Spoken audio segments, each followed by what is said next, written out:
Assalamualaikum warahmatullahi wabarakatuh. Perkenalkan, saya Fatkur Rahmatullah dari 12 AKL 1 ingin mempresentasikan dakwah yang berjudul Dahulukan Adab Sebelum Ilmu. Ya, marilah kita senantiasa mengucap puji syukur kepada Allah atas banyaknya nikmat yang telah dicurahkan kepada kita semua, berupa kesehatan, umur panjang, terlebih nikmat hidayah iman Islam yang akan mengantarkan kita menemukan kebahagiaan hidup hakiki. Sholawat dan salam kita sanjungkan kepada Rasulullah Muhammad Shallallahu Alaihi Wasallam, Rasul akhir zaman yang menjadi uswah hasanah dalam penyebar risalah rahmat lil alamin, dan semoga terlimpah kepada segenap keluarga, para sahabat, dan seluruh umat hingga akhir zaman. Zaman ini adalah zaman kemudahan dalam berbagai pemenuhan hidup manusia. Kemajuan teknologi informasi telah menjadikan semua urusan menjadi terasa lebih mudah. Dunia seolah ada dalam genggaman, mulai dari dunia kerja, pergaulan, hiburan, pendidikan, dan dakwah. Kemajuan peradaban manusia dengan segala sarana canggihnya telah membuat orang saat ini begitu mudah meraih apa yang diinginkan. Dari belajar online, nonton film, konser musik, bahkan sekolah. Dalam dunia pendidikan sangat mudah melacak sumber ilmu, artikel, buku, atau berita.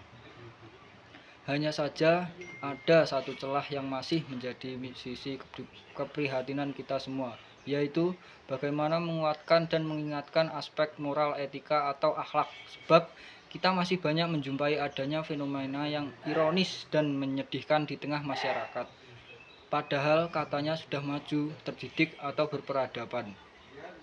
Islam datang sebenarnya untuk memperbaiki akhlak manusia. Rasulullah SAW bersabda yang berbunyi, innama bu'itsu il utamima makarima akhlaki. Sesungguhnya aku hanya diutus untuk menyempurnakan akhlak yang mulia. Kenyataannya saat ini kita mendapati kegersangan akhlak dari orang-orang berilmu dan intelek. Masih banyak kita jumpai adanya ustadz, dai, atau mubalik yang kurang menunjukkan akhlak yang kurang terpuji. Saat berdakwah, ceramah, atau memberi tausiah kepada masyarakat justru sering disertai dengan tingkah laku sombong dan kasar, sering muntazir, mencaci maki kelompok lain dan menganggap dirinya yang paling benar, menjadikan kelompok lain sebagai bahan lelucon, meremehkan, dan menganggap bodoh. Hal ini sungguh tidak mendidik umat. Betapa kita merindukan sosok dai atau ulama yang menghiasi diri dengan adab atau akhlak yang terpuji. Ulama yang penuh kelembutan dan bijak dalam berkata-kata, bersikap dalam perilaku. Apalah artinya banyak ilmu jika pemiliknya tidak memiliki akhlak dan menjadi contoh suri tauladan. Dunia pendidikan pun saat ini cukup memprihatinkan. Adab Islam yang telah diwariskan oleh para leluhur kita mendapatkan porsi yang cukup untuk diajarkan dan ditanamkan kepada peserta didik. Konsekuensinya terjadi fenomena gunung es, hilangnya adab dari para penuntut ilmu, dan beberapa tahun terakhir beragam kasus kriminal memuncak dan menuai respon para pakar dan praktis pendidikan. Di antaranya kekerasan seorang guru terhadap murid yang berakibat anak itu menyeret sang guru ke meja hijau. Ada murid memukul guru, seorang mahasiswa membunuh dosen sendiri. Kira-kira apa jadinya dengan pendidikan yang dilaksanakan pada masa pandemi COVID-19?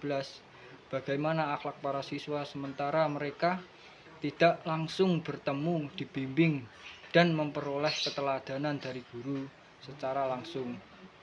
Dalam dunia pendidikan, aspek akhlak, adab, atau budi pekerti menjadi unsur paling penting dan lebih penting daripada ilmu sendiri.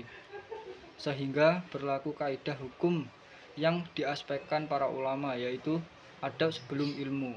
Artinya, seorang murid harus belajar adab terlebih dahulu sebelum mencari ilmu. Seorang guru harus memiliki adab sebelum menyampaikan ilmu. Bahkan seorang murid belajar atau terlibat dahulu terhadap gurunya sebelum belajar ilmu. Presentasi dakwah dari saya. Bila ada kurang lebihnya saya mohon maaf dan mohon dikoreksi. Wassalamualaikum warahmatullahi wabarakatuh.